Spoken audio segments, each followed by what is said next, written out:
তারা পিছনে আঙ্গুল দিয়ে এভাবে লাড়া দেয় যেন আমাদের দেশে একটা অশান্তি সৃষ্টি হয়। পাকিস্তান আমাদের এমন একটা শত্রু যে কিনা সবসময় বাংলাদেশের পাশে থাকে। আর ইন্ডিয়া বাংলাদেশের এমন একটা বন্ধু যে কিনা সবসময় বাংলাদেশের পিছনে একটা আঙ্গুল দিয়ে রাখে। যখন বাংলাদেশ একটু শান্তিতে থাকে তখন আঙ্গুল এভাবে লাড়া দিয়ে বাংলাদেশ তারা অশান্ত করে তোলে। বাংলাদেশ টি-20 বিশ্বকাপ ভারত খেলতে যেত না, কারণ ভারত নিরাপত্তা দিতে পারবে না।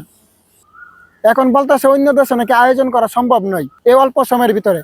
কিন্তু পাকিস্তান কি বলতেছে যে বাংলাদেশের যতগুলো বিশ্বকাপ ম্যাচ অনুষ্ঠিত হবে সব পাকিস্তান আয়োজন করব।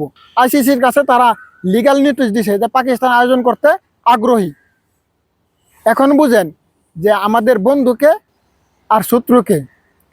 একটা কথা মনে রাখেন, পাকিস্তানের সাথে বাংলাদেশের কোনো সীমান্ত সংঘর্ষ নাই। পাকিস্তানের সাথে কখনো আমাদের যুদ্ধ হওয়ার সম্ভাবনা নাই। আর যা একটা হয়েছিল, আমরা ভাগ হয়ে গেছি, আমরা এখন স্বাধীন। তাদের সাথে আমাদের আর ভবিষ্যতে যুদ্ধ হওয়ার সম্ভাবনা নাই, কারণ আমাদের কোনো কিছু নিয়ে তাদের সাথে বিবাদ হবে না। আর ভারত, আমাদের যদি কখনো ভবিষ্যতে যুদ্ধ হয় তাহলে হবে ভারত অথবা মিয়ানমার।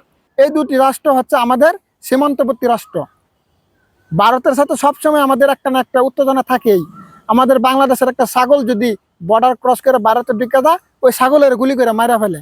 আমরা উন্নত হইলে, আমরা যদি বিশ্বের সবচেয়ে বড় উন্নত হয়ে যাই, পাকিস্তানের কোনো কিছু আসে যায় না, কিন্তু ভারতের আসে যায়। আমরা উন্নত হয়ে গেলে ভারত মনে করে যে আমরা তাদের দেশকে ভাগ করে দেব, আমরা তাদের দেশে আক্রমণ করব। কারণ আমাদের সীমান্ত সংঘর্ষ রাষ্ট্র, আমাদের যদি কখনো যুদ্ধ হয় তো ভারতের সাথেই। তবে বাংলাদেশের উচিত পাকিস্তান, চীন, আশেপাশে যে রাষ্ট্রগুলো আছে তাদের সাথে ভালো একটা সম্পর্ক গড়ে তোলা, যেন ভারত আমাদের সাথে যুদ্ধ করার সাহস কখনো না পায়। এই যে টি-20 বিশ্বকাপ নিয়ে কত ঝামেলা চলতেছে, পাকিস্তান এক কথায় বাংলাদেশের পক্ষে। তারা সবসময় বিবৃতি দিতেছে যে ভারত যদি না পারে তাহলে পাকিস্তান আয়োজন করবে। আইসিসি শুধু অনুমতি দিত, তাদের সব কিছু রেডি আছে। এখন বুঝেন আমাদের বন্ধুকে শত্রুকে।